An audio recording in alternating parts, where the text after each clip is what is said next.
Hi, I'm Daniel Williams. I've been asked by Energy in Depth to have a conversation regarding our project here in Tunkhannock, Pennsylvania. I'm the owner of a trout hatchery locally with my family, and approximately 2 years ago, we developed an idea to essentially begin to market some of our water that we pump through the trout hatchery for sale to the gas companies. Okay. And how did you come up with that idea? Well, it's sort of my idea in that I, knew that there was a gas companies had a strong demand for water, and that we were one of the only places in the whole entire region that pumped 1 million gallons of water a day. So it seemed pretty reasonable that they might be interested in using our water. I was worried that was going to impair the function of the hatchery because I wanted to be able to still use the hatchery. So luckily, we've been able to sell the water from the bottom of the hatchery after it goes through the fish and raises the fish, and then sell that residual water to the gas companies. So the water that you're selling in no way touches the fish after. Do you know what I mean? No, right, yeah. So the water comes out of the wells, and then it goes to the top of the hatchery and flows through all the individual ponds. And at the bottom, where it would have entranced into the creek, we then have a pump down there that's separate from the fish, and we pump that water to a reservoir or a pond that we have on the property, and then stores that water for the utility of the gas companies. So the fish actually don't live in the pond. I mean, it's a sterile pond that's used for the companies. And what kind of a process did you have to go through with DEP to make sure that it wasn't going to affect the stream by having less water going into it? Well, most of the permitting process to do this was performed through the SRBC. So the Susquehanna River Basin Commission owns all the commercial, or essentially controls all the commercial water uses in the Susquehanna Basin. And historically, the hatchery has been it was a grandfathered entity. Essentially, we existed before the SRBC was mandated. So we were never under the auspices of the SRBC. So as part of the process of developing to sell water to the gas companies, we had to develop our site and submit a proposal to the SRBC to make them aware of our presence if they weren't already aware of it, and then essentially request to be able to pump water through the trout as we historically have done, and then be able to sell some of this water to the gas companies. And so we went through that permitting process, and that took approximately about 2 years actually. So, did you need to check on? No. Okay. And how did you get started working with Chief on that?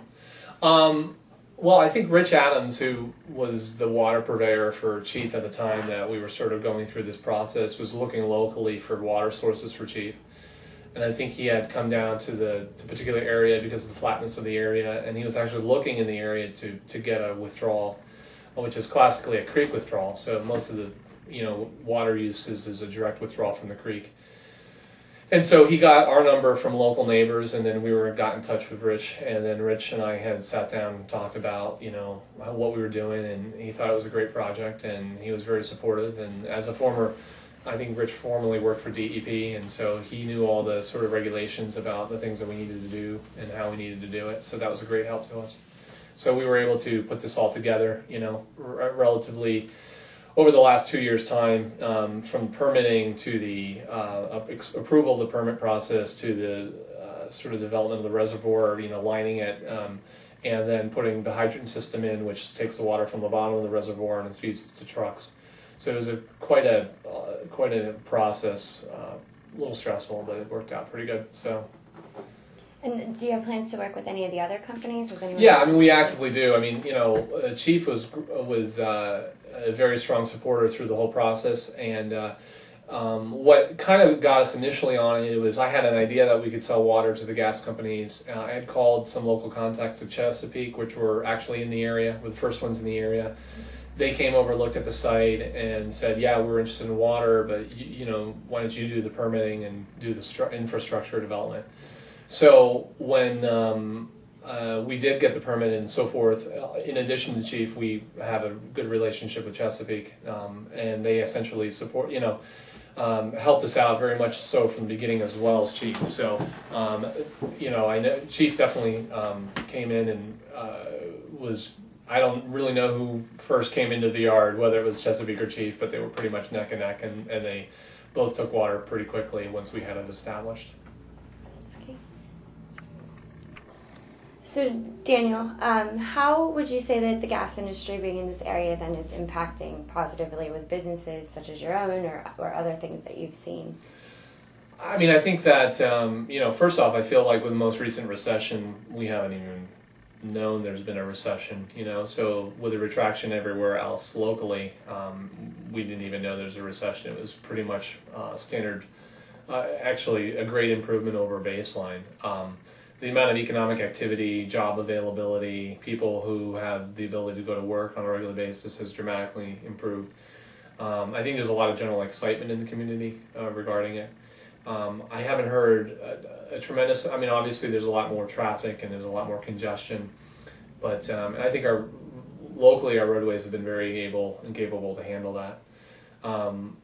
Personally, in terms of the Trout Hatchery, in 2006 we had a devastating flood, and it really pretty much would have wiped us out, made the hatchery inoperable.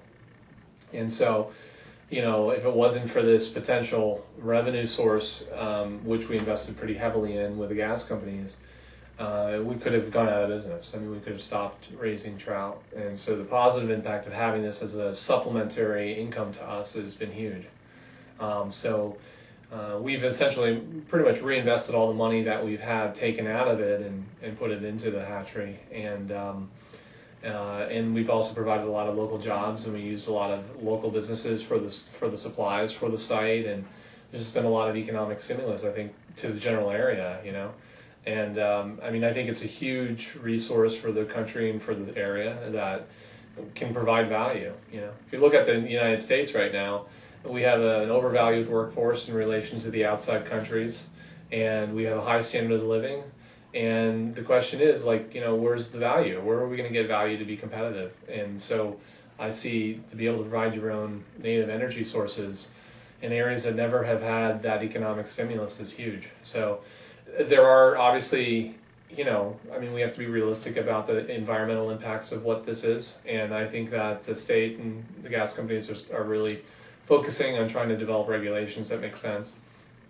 And I just let that play out over time. And, I think I think to go into this and think that there's not going to be any environmental exposures, I think is naive. I think there's going to be some environmental things that happen. But when you look at the big picture in terms of the stimulus and the amount of opportunities that are being provided, that I think that the environmental impacts historically are going to be considered to be very minimal in terms of its positive impact. So, but hopefully, people will still pay attention to details and do the right thing. So,